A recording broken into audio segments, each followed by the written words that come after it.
Good evening and welcome to the Village Board meeting of Village of Bartlett, February 4th, 2014. I call this meeting to order and ask the clerk please call the roll. Trustee Ahrens? Here. Camerer? Here. Carbonaro? Here. Martin? Here. Ranky? Here. Shipman? Here. President Wallace? Here. Please stand for the pledge. I pledge allegiance to the flag of the United States of America and to the republic for which it stands, one nation, under God, indivisible, with liberty and justice for all. Thank you.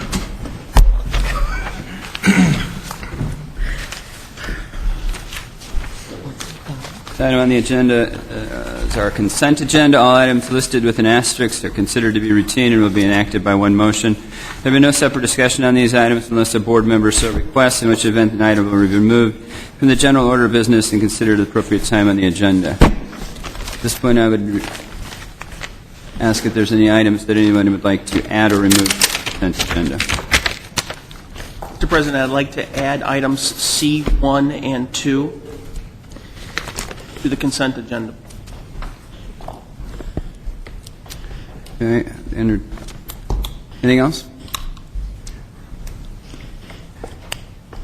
All right, so I would entertain a motion to amend the consent agenda to include the minutes, the bills list, 2013 general obligation abatements under Finance and Golf Committee, Bluff City Special Service Area 2013 tax levy abatement under Finance and Golf Committee. So moved. Second. Moved by Trustee Camerer, seconded by Trustee Carbonaro. Clerk, please call the roll. Trustee Ahrens? Yes. Camerer? Yes. Carbonaro? Yes. Martin? Yes. Ranky? Yes. Shipman? Yes. Motion carries. I'll entertain a motion to approve the amended consent agenda. So moved. Second. Moved by Trustee Aaron, seconded by Trustee Martin. The clerk please call the roll. Trustee Ahrens? Yes. Camerer? Yes. Carbonaro? Yes. Martin? Yes. Ranky? Yes. Shipman? Yes. That motion carries. Next item on the agenda is Treasurer's Report. Seeing none this evening, we'll move on to the President's Report for National Night Out Award.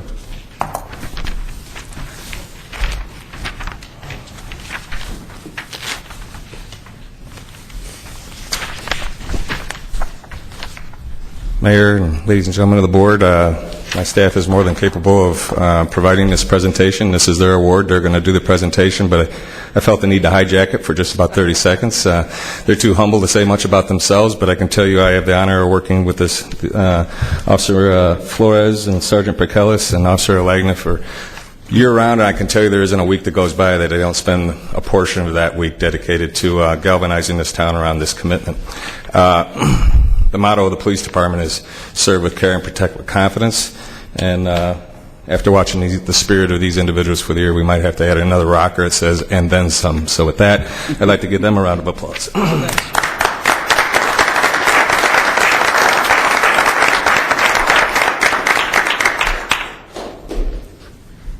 Thank you very much, Village President Wallace and the Village Board of Trustees, for recognizing this very special achievement.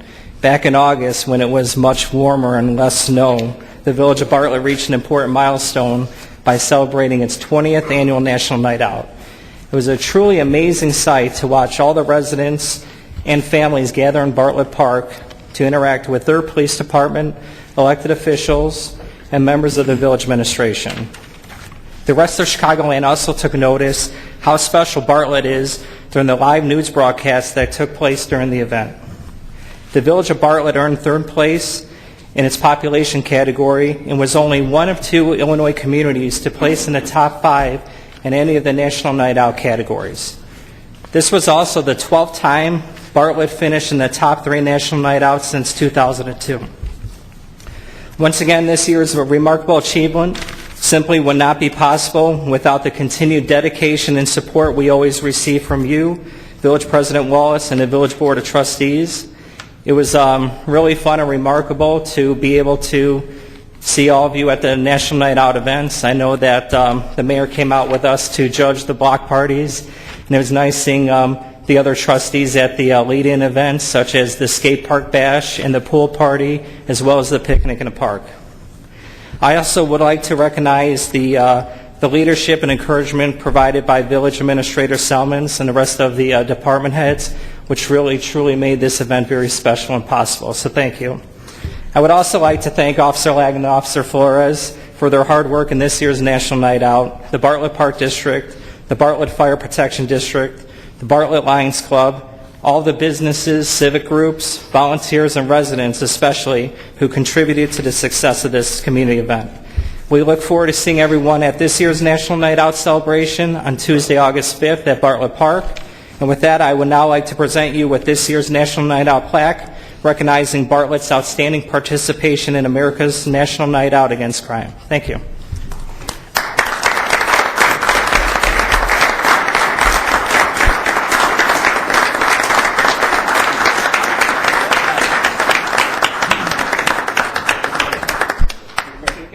Events, don't we?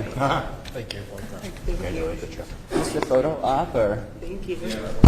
Kids a little bit here. Can you guys stay up and we'll take a quick photo? Great job. Great work. Quick photo. Don't sit down.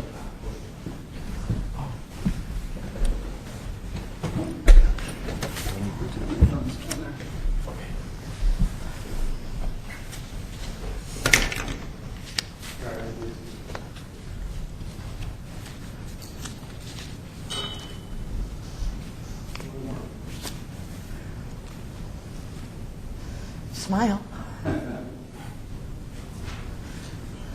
Fantastic. Thank you very much. Well done. I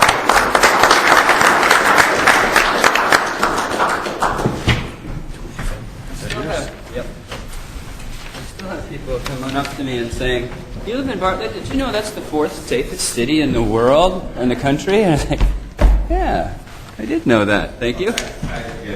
Yes. Yeah, it does definitely tie together for this event that we so proudly sponsor each year. Thank you, Chief.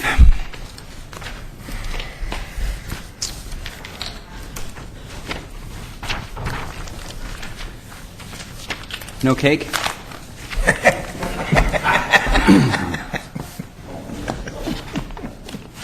Next item on the agenda is under question and answer. At this point, is there any questions for the staff from the board?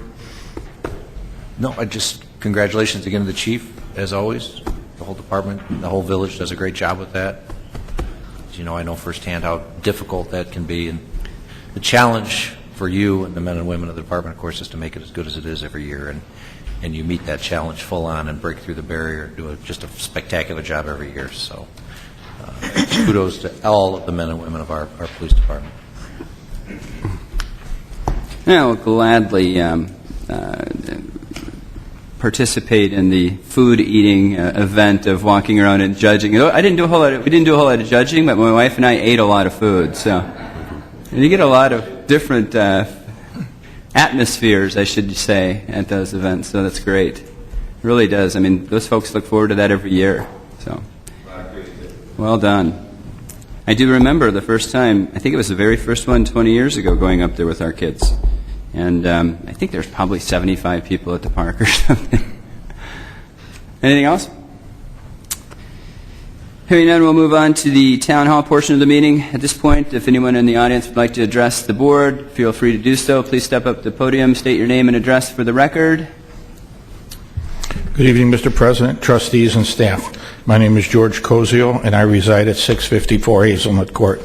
My first comment tonight is brief but very important. Over the last 2 or 3 meetings, trustees have addressed the work done by Public Works.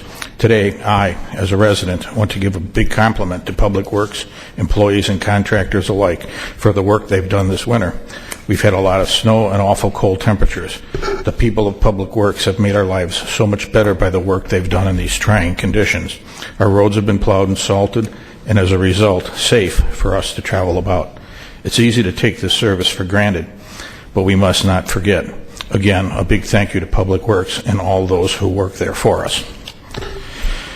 My primary reason that I am here tonight is to talk about the upcoming zoning ordinance text amendment for impervious surface standards. As both an ordinary citizen and a member of the Zoning Board of Appeals, I am concerned about the implementation of this ordinance. I believe that an ordinance such as this is needed in this village. The purpose of this type of ordinance is twofold.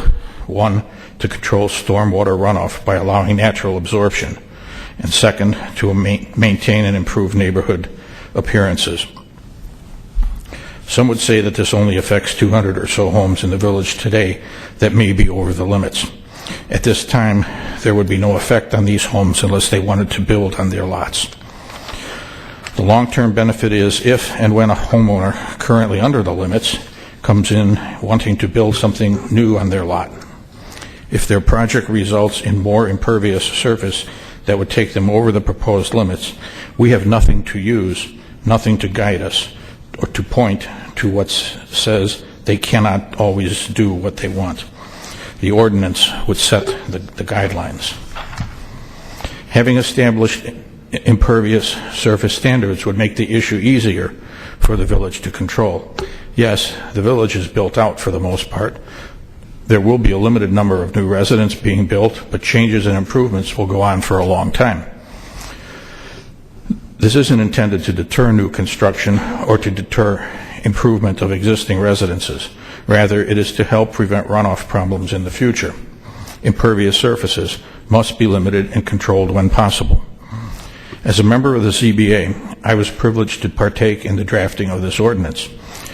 During that time, we saw that surrounding communities had like or similar ordinances in place regarding impervious surfaces. There are lot coverage regulations in Carroll Stream, South Elgin, and West Chicago. There are two communities, Hanover Park and Streamwood, which specifically mention impervious surfaces in their lot coverage definition. And there are two additional communities, Lincolnshire and Evanston, which have actual specific impervious surface regulations. This is not an uncommon topic of concern in other communities. Someone might say that this is another example of too much government, too much Big Brother. This ordinance should not be thought of in this manner just because it affects so few people. Rather, this could be looked at as being something good for the overall community. It would be a tool to allow the village to be proactive rather than reactive. Since we live in a community, a society, we sometimes need rules, ordinances, to remind us of the common good. All too often, people forget about their neighbors and or fail to apply common sense in matters such as this. It would be better to have this ordinance in place before the needs arise. I'm hoping that you give this matter special consideration and vote yes to approve and implement this ordinance. Thank you. Thank you, Commissioner.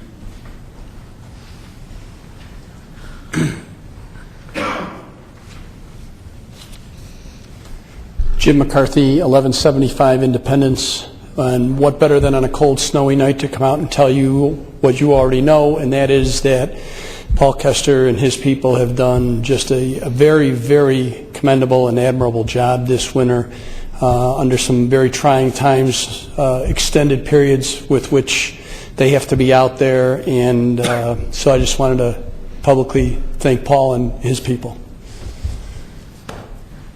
Thank you, Jim.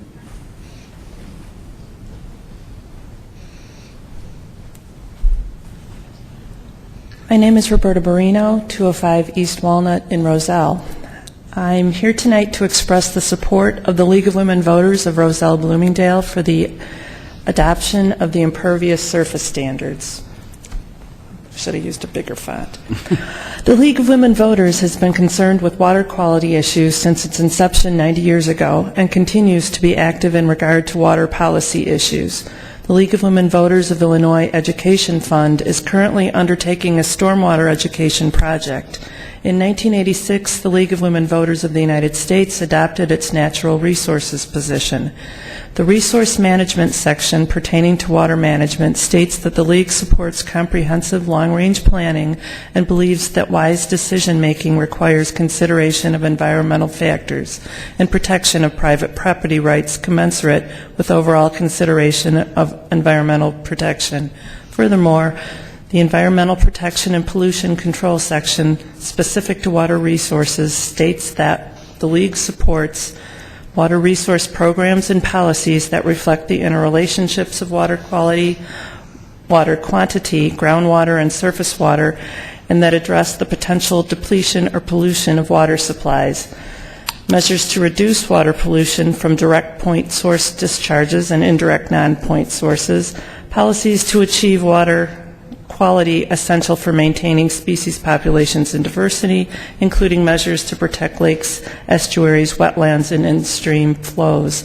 Stringent controls to protect the quality of current and potential drinking water supplies, including protection of watersheds for surface supplies and of recharge areas for groundwater. The proposed impervious surface standards will contribute toward village efforts to reduce local flooding and reduce stormwater runoff, preventing its attendant problems of pollution of nearby waterways, erosion of stream and river banks, and habitat destruction, while providing adequate provisions to protect property owners who will become non-compliant. The League of Women Voters strongly urges you to vote in favor of this ordinance. Thank you.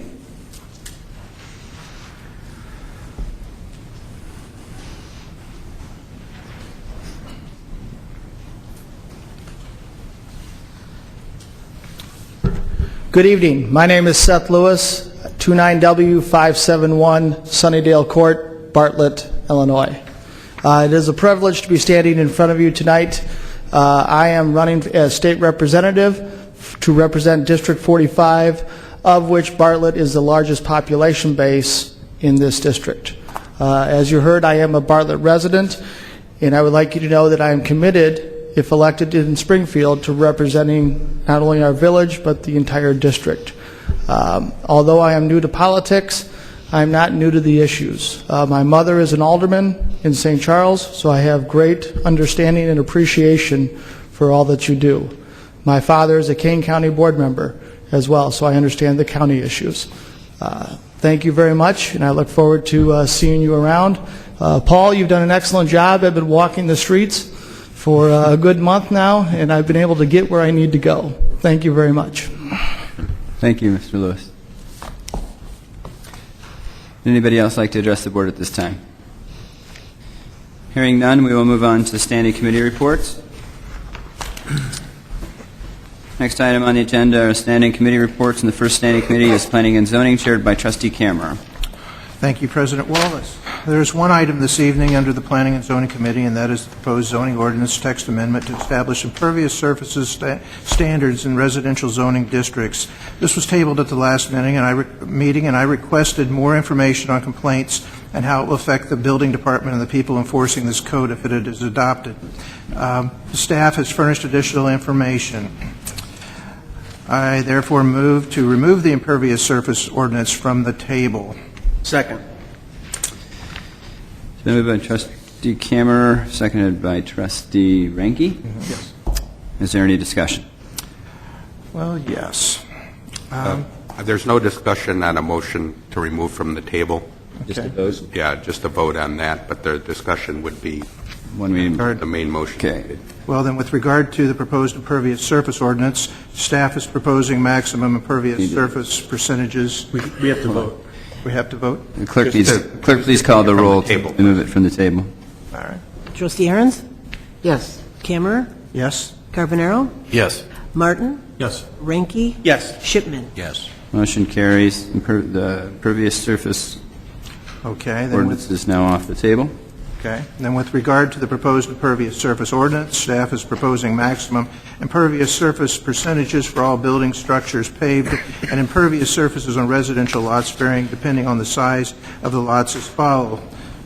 Greater than 20,000 square feet, 30%, greater than 10,800 square feet, 35%, less than 10,800 square feet, 40%, duplex lots, 45%. No restrictions are proposed for townhome and other multifamily lots. The Zoning Board of Appeals recommended approval, and the Board reviewed this proposed text amendment at its January 7, 2014 meeting, Committee of the Whole meeting. With that, I move the passage of Ordinance 2014-7, an ordinance amending the Bartlett zoning ordinance with respect to the regulations of impervious surfaces in residential zoning districts. Second. Been moved by Trustee Camerer, seconded by Trustee Shipman to pass Ordinance 2014-7, an ordinance amending the Bartlett zoning ordinance with respect to the regulation of impervious surfaces in residential zoning districts. Is there any discussion? Yes, there is. I assumed. There's quite a few questions I'd still like to address to the staff. The first thing that when we talk about our little memorandum here, we've been giving something that says basically the photos depict how excessive impervious surface lots have the potential to contribute in these three areas. And so it just in my mind seems like speculation. I mean, we don't have anything that's sound. We don't have numbers. We don't have any specific numbers of any sort that says more than the potential. Is that correct, Jim? Well, I think if you're asking for actual numbers about the amount of runoff coming off of those properties, I don't have those particular numbers. But it is evident when you have heavy rains, particularly in the older part of town, you see the streets will retain the water, and you're going to have a lot of homes that are in those particular areas that are pretty heavily covered in terms of the lot coverage and the impervious surface that exists. Okay. Being that the village is in 3 different counties, why is it that we are following up with DuPage recommendations and regulations? Does Cook County not have regulations on impervious surfaces? Traditionally, we've always followed the DuPage County Stormwater Ordinance, and that was a policy decision the board made a number of years ago. And rather than have 3 separate stormwater ordinances depending on which county you have it, and we are what we call a partial waiver community, and when our village engineer, that allows the village engineer to review the stormwater detention requirements of subdivisions, and by using the DuPage ordinance, that affords us that opportunity. I think it was just a policy decision years ago. Everything that's pretty much been built in Bartlett for the last 30 years or so has followed that ordinance. But to the best of your knowledge, does Cook County have impervious surface standards? Well, Cook County has a stormwater ordinance, and there are communities within the county that have impervious surface standards. I don't know if the county ordinance itself has impervious surface standards. Because we make comment about the northern part of the village and it falls into Cook County, and so I was interested to know if there was some reason why we didn't use Cook County standards for that. Just because, again, we adopt DuPage stormwater ordinance throughout the whole village. Okay. I'd like to hear from Brian Gorowski if we could, and I'm still concerned about how this is going to affect the building department. From what we've talked in the past with Brian, apparently we have quite a few applications for pools in the town, and I'm just curious, is this ordinance going to potentially limit a person's right to enjoy their own property? It seems at the very least it will delay the process of attaining permits while a percentage is being determined. Can you speak to that, Brian? You're correct. I mean, it's going to take long. Typically, right now, our turnaround time is 24 to 48 hours on a typical application that comes in for a miscellaneous permit application. If we determine, which are basically the impervious surface stand for patios, driveways, garages, pools, and sheds, I just ran a quick number because you asked for how many we typically do in a 4-month period. It's about 277 permits we do in the summertime from June until August. Those will take relatively a few more days, but with Jim's staff and his Pictionary that we can use in our GIS, it's going to be a lot more simplified and, I believe that we'll be able to get it done in maybe another day or so longer review. And most likely it'll be mostly Don and I that'll be conducting the review versus my whole entire staff to make sure that the guidelines are being followed. I think years ago when this first came up, we were talking about requiring all new surveys for, obviously we fought hard for that. That is not going to happen now. And with our new technology, as Jim just put up here on the board, I mean, we can put a lot together if we don't have an updated survey to see the entire lot and do a quick overview of what the impervious surface standards are to make sure that they meet. So I believe that it'll take maybe an extra day or so, but if it's not all the scenarios are going to be what Jim is showing, I can tell you that. I mean, they're not all that extreme, but Jim is showing you some of them that are out there. What Brian's referring to is our GIS coordinator went to DuPage County, has this pictometry software, and these are examples of it where you can actually put these, in this particular instance, you can put these polygons and outline these impervious surfaces, and the software calculates that out for you. So you get a really accurate depiction of how much this impervious surface in a fairly quick order. And Brian's and his staff are going to be training on that. She just went to that about 2 weeks ago. And these photos that you have in your exhibit are all taken using that latest technology that DuPage County has just come out with. Okay. Just moving on through the memorandum, through various questions that I had throughout. One of the sections here is creating standards that apply to all structures on the entire lot will preserve neighborhood character by reducing nuisance structures. My question is, who determines what a nuisance structure is? And,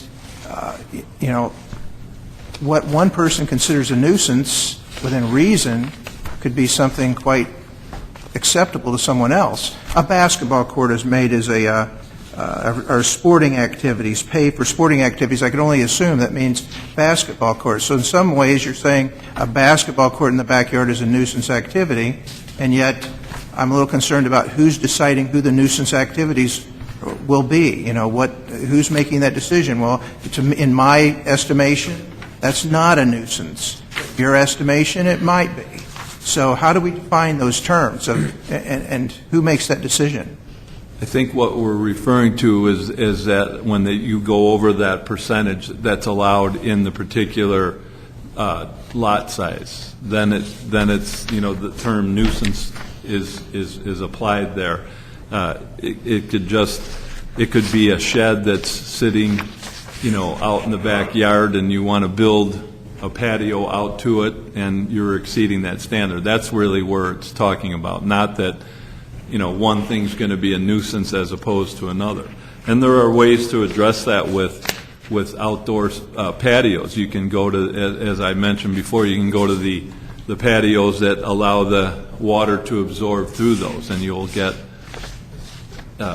some relief in that manner. Or, there might be instances where you'll have to remove something or reduce the size of something that would put you over that percentage. Okay. Letter D, regarding tear-downs by limiting how much of the lot can be covered so that new homes are more in scale with existing neighborhoods. Doesn't the board already have authority to decide if a house being built on a tear-down would not meet the scale of the existing neighborhood? In other words, someone comes in, they tear down the house, and they have to come before the board anyway to ask for the ability to do something. Is that incorrect? The only time they would come to the board on a tear-down is if they were asking for variances. Right now, what governs the size of the square footage or the footprint of that home are the building setbacks, your front yard, your rear yard, and your side yards. And that's the only standard for allowing that tear-down. Now, Brian has developed a tear-down ordinance where we make sure that the site the tear-down itself is contained behind a fence. It's, they do the asbestos removal, dust control, all those types of measures during the tear down procedure of that house. But what governs the ability to build it is the bulk regulations of the zoning ordinance, and those are the front, side, rear yard setbacks, and then the height limits. So wouldn't that in and of itself limit the size of the house coming into a lot? It does to a certain extent, yes. All right. So we really don't know that we can use that as a reason for impervious surfaces? If we already have something in place? The bulk regulations do help limit the size of the impervious surface, but that doesn't limit the patios, the decks, any accessory structures. Those things are not limited right now, and that's where, say you fill up a lot with a house that's a tear down, and I can't calculate it off the top of my head, but if you're building a house that's lot to, side yard to side yard, front yard to rear yard, they take up that footprint, you still have the ability to come in and get permits for accessory structures and pools and the patio and all that, which are not counted in that bulk regulation. And that's what this ordinance is intending to limit, how much of that exterior yard, if you will, can be built upon. But in reality, that's not really happening that much. Is that correct? Well, we don't have a lot of tear downs right now. Right. I know, but I can point to one without naming names, and you see it every day when you look across the train station, and there's a big house on a very small lot, and that house covers a lot of that lot. There's very little yard left. Okay. And that's what you can get with a tear down. Not saying that that's bad, but those types of restrictions are not germane to the accessory structures in that. Now, at our last meeting, we were kind of asking for more numbers about the actual amount of drainage complaints, and we've come back with the same numbers that we had previously. So I'm assuming nothing changed there. So basically, what you've said is the staff estimates the village receives approximately 100 drainage complaints annually, and approximately 5 to 10% of them are directly related to impervious surface. So if you wanted to approximate, we could approximate on the low side and say it's only 5 houses out of 100, or 5 complaints out of 100. Would that be correct? I would contend that it's very difficult to say that a drainage problem in somebody's rear yard is related to just the runoff from the house or the driveway. I believe that when we have drainage problems in the yard, there's 2 factors. One is the drainage system that's designed around the lot. If that's not functioning, if something is put in its way, i.e. an accessory building that limits the ability for that natural drainage to flow off the lot, that impacts it. And then I also believe that the excessive amount of drainage that comes off a lot, and not picking on this gentleman, but if you look on the one on the right, in a heavy rainfall, that water's going somewhere. It's going right out into the storm system and into the street. You have that multiplied by a number of lots, that's where you get the excessive impact on our storm system. Well, and that's where I have part of the problems, when you say the excessive impact, and yet when I ask for numbers, when I ask for specifics, we can also go to the next point, which basically said that it's 2% of all the lots in the village. It's not 25%, it's not 50%. I could understand it if we're talking about imposing an ordinance on the entire village for an amount of infractions that were substantial, but you're talking about 2% of the village, and we're imposing a ordinance that I believe could have some ill effect in the future. It can help. I'm certainly for resolving drainage issues. I think it's a good thing, but I'm not in favor of more government being put on the people of our village, and that's part of what I see with this.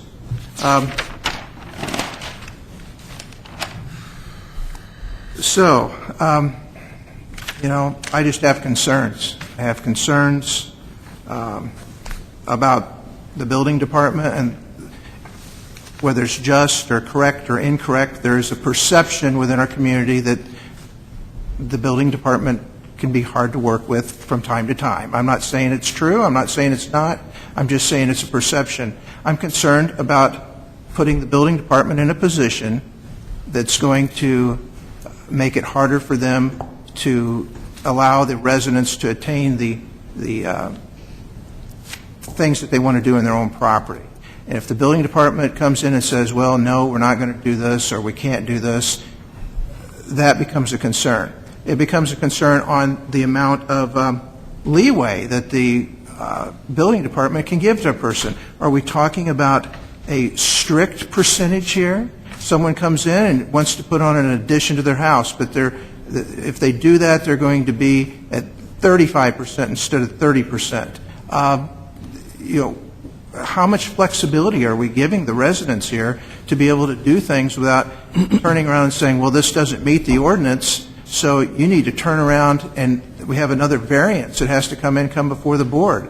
And then that then in turn comes to more variances coming before the board. So I have a concern with that.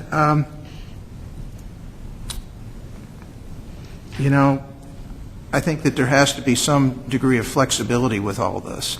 And I don't know, we've never talked about that as far as, who makes those decisions and what's the give there? If somebody comes in and says, well, you're a little bit over, we're just going to let it go. It'd be Brian, I'm guessing.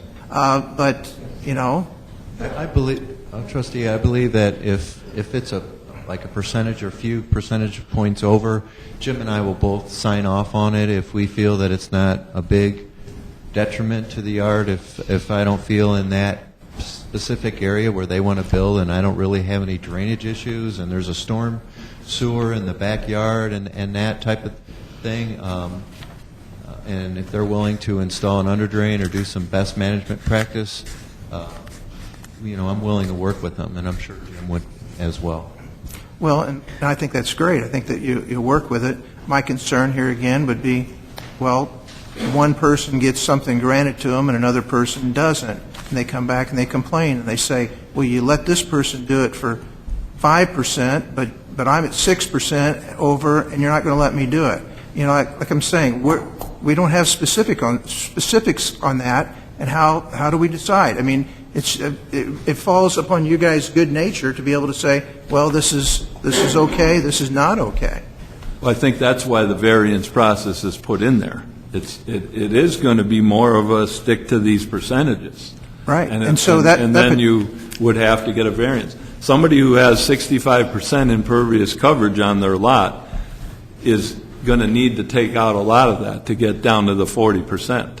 So there's a good likelihood that we're going to have a lot more variances coming in before the board and asking for approval or disapproval. Or people are going to take out some of the unnecessary structures that they may have, or they will replace some of the pavers with the with the pavers that will absorb, or they'll take out and put it back in the grass. That's generally the point of the ordinance, to do that. Well, and I understand that, but there again, you're imposing something on a resident that's saying, I can't do what I want to do. And fair enough, you can't do everything you want to do, but it's causing conflict that I don't know that the village needs to cause. I think it can cause perceptions that I don't think that we need to cause. It just seems to me that there should be a way that we can individually, someone comes in and says, I'm over the impervious surface limits, but I want to come in and I still want to put something else in. However, I'm willing, of my own finances, to put in drainage lines. Say that the one picture where we have, well, obviously with the basketball court and everything else up there, and he didn't have coverage right there. But he said, this is what I want to do, and it's going to exceed the impervious surfaces. However, I'm willing at my own expense to run lateral lines down each side of my house as drainage to the front sewer system. Why couldn't that be done?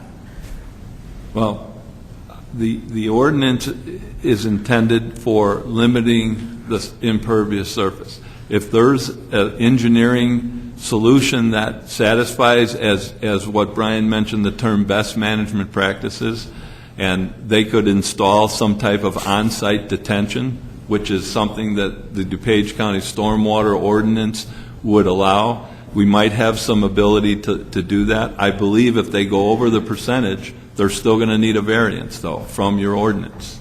That's the rule that you have to deal with. So it would be put the stormwater detention or the laterals in, but you'd still need to ask for a variance from your ordinance once you set that percentage. I can just point to the fact that the county spent $5 million just building a new stormwater detention area west of Home Depot that is relieving some of the ability for that area to drain and relieving some of the pressure that we've seen in the past. We're spending another federal emergency management agency grant that we received for $5 million to build the stormwater detention area up in the north end of the town. Those are areas that we have no surface water detention, stormwater detention. Those are impacted. This ordinance assists in those detention areas to meet our floodplain and flood ordinance or flood storm requirements. It's not meant to limit people forever. It's just to minimize the impact from excessive overbuilding on particular lots in those areas. But that's not many, right? I mean, we're talking about a handful of... Not many now. Right. And Well, let me dovetail onto that real quick, Mr. Kim. What percentage of, and I think this is hopefully what Trustee Camerer is getting at, what I haven't heard yet, what percentage, is it impossible to predict in the future if we hit 4% or 5% of the property lots, how it would impact our sewer system, our stormwater system? I mean, that's really the most important factor here. You don't know what's going to happen if you don't have an ordinance like this in effect, because it may be only 2% now, but maybe the magic number is only 4.5% of the lots in the village, and all of a sudden our stormwater system is in trouble. Is that a possibility? I mean, is that a logical statement? It's a logical, reasonable sentence, yes. Okay, so, but there's really no way to predict that. Like, at what percentage we would have to get up to for lot coverage to know. The fact is that if we don't have something like this, a lot of the water is going into the ground and not flooding our stormwater system. Right. but it's currently only at 2%. But the question is, we don't know at what percent it will cause a problem. Let me just reiterate a little bit what Jim said. We do not have a waterway in town. We don't have a river. We have a very small creek. And 5 years ago, we were flooded out in ways that the FEMA has never seen a town like ours flood that didn't have some major waterway. We bought a boat. We had a boat floating through people's neighborhoods. And then, as you know, over the last 5 years, we have worked on improving drainage significantly with the help of the state and the federal government, and importantly our county, and have spent money all over town, up at Villolivia, up on the north side of town. I just think that this is an appropriate companion to everything that we have done to make sure that our residents never go through what they had to go through 5 years ago. Jim, is it your opinion that if we don't do anything and people build whatever they want in a yard, it's only going to get worse? Yes. Thank you. That's all I needed to hear. But the fact of it is that what I would like to see would be the ability for the resident to be able to find some recourse to, without bringing this before the board every time somebody wants to go over the impervious surfaces percentage to a certain degree. If a resident is willing to invest the time and money to correct that problem, wouldn't that be a fair solution? I think it's a fair solution, but I think it's a zoning regulation. If you set a number, you still would need to give a variance to that person and to allow them to do that. It's no different. We had a situation where a person asked for a large a building addition about a year and a half ago. He was turned down. He wanted, and believe me, we told him, you might want to make it a little smaller, you might want to conform a little bit. He didn't want to do that. So he was willing to take the risk of coming in front of you and asking for a variance, and he didn't get it. He had the smallest lot in the subdivision. He had a very small lot. But, that variance procedure is what is in the ordinances for the zoning regulations that gives that relief. And I'll defer to Brian in terms of the legal aspect of it. Well, the other thing is, I think what you're maybe suggesting is that rather than have the variance process, the variation process, that staff make that determination. I think that's a problem. There are certain decisions that you just can't defer to staff. You're abdicating your authority to say, and with engineering, there can be solutions. They can throw all kinds of money at it. It may not work. So that would be a factor if they're asking for a variation, and that's something the board could consider as to what they might be doing. But to have just a overall, staff can make that determination, I think is legally is going to cause some trouble. So the variation process that we have, there may be some more variations if someone wants to pursue it, but the kind of examples you're using as to why, how they could alleviate the hardship on others or whatever, like putting it in drain. If that works, that would be a basis, arguably, if the board so determines to grant the variation. But to just say that if they do something, that staff could grant it in one case and not the other, then you get that kind of ad hoc determination without rules or guidelines, and then it's problematic. So we've got guidelines. They're in our ordinance already for variations, the hardship, et cetera, and the board would make the determination whether to grant it or not. Well, it seems like we're still just putting more government regulations on a problem that's not that huge at this point in time, and so I have concerns about that. But I understand that as well. I don't disagree with you, Trustee Camerer. What I do have a concern with is the fact that, as the administrator pointed out, we've had some serious flooding issues in this village, and there's not really any way to put a finger on at what point does this impervious surface become a problem that's beyond repair. And it certainly isn't right now, as you pointed out, with only 2%. But we don't know that. And I think, like they've pointed out, if somebody's going to come in and they've got a lot of money to do whatever they want with drainage, and they want to put that backyard basketball hoop in, and they're going to put a drain in there, and it's going to come up to specs with DuPage, and they're going to say the water's not going to run off to other people's property, it's actually going to go in, I think that's probably something that we would look at if they're going to spend that kind of money.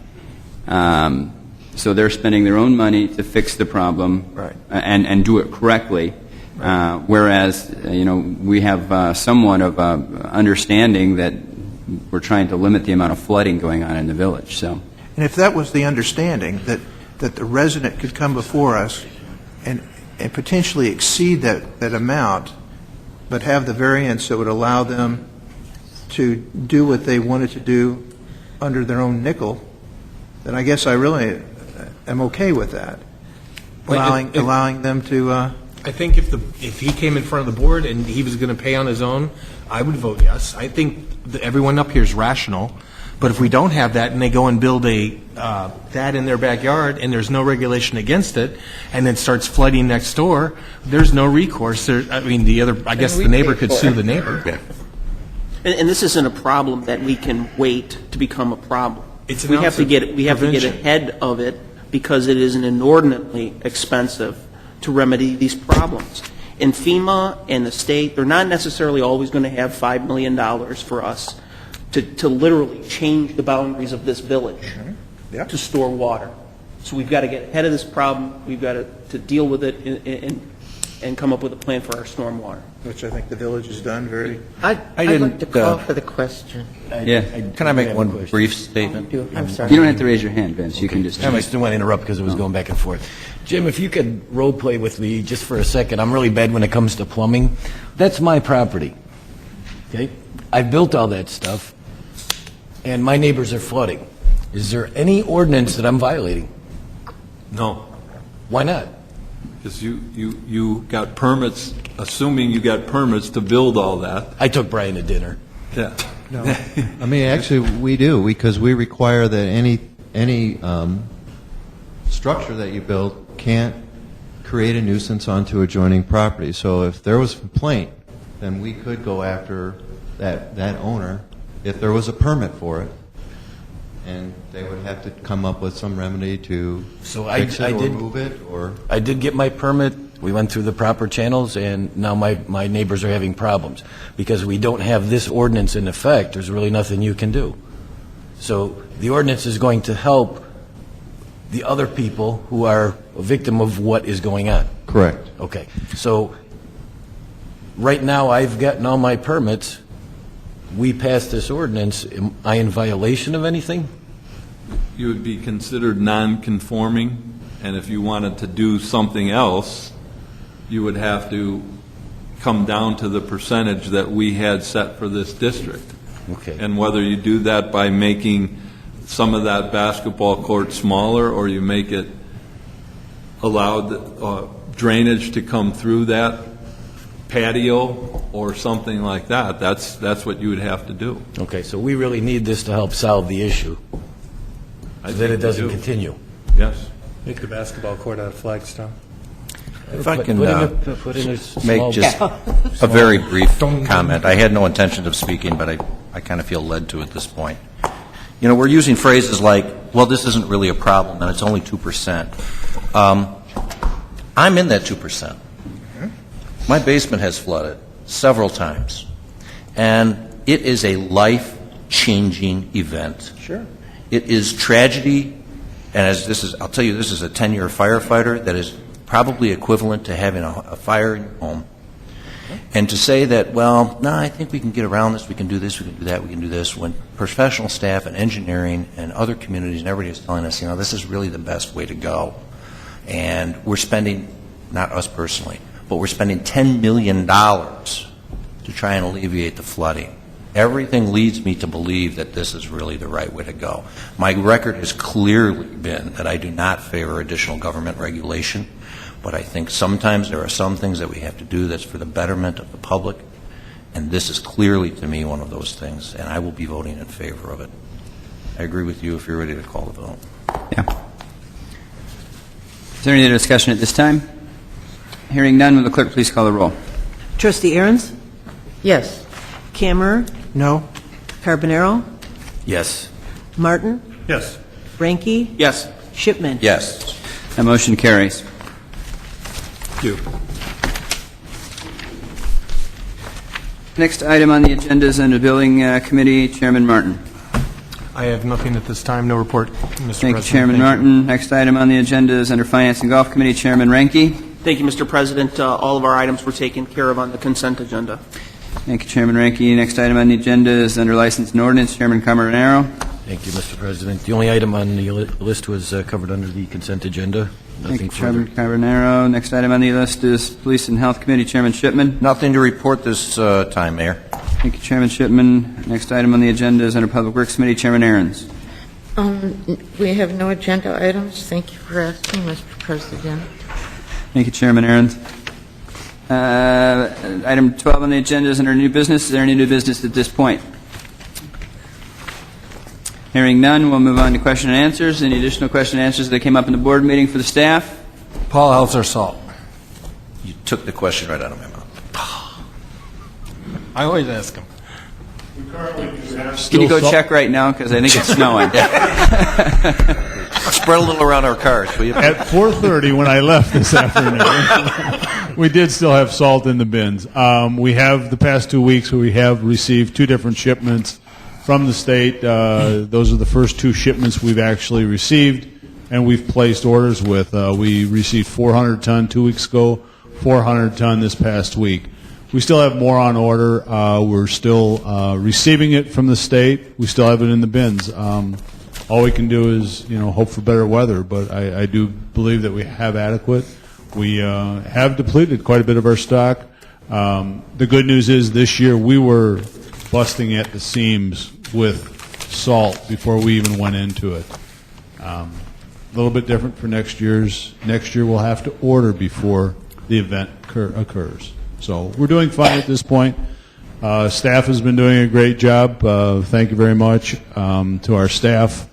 They're getting tired. It's been 8 weekends in a row now that they've been out without a full weekend off. So it's starting to wear on them. It's starting to wear on everybody. But warm weather is soon to come.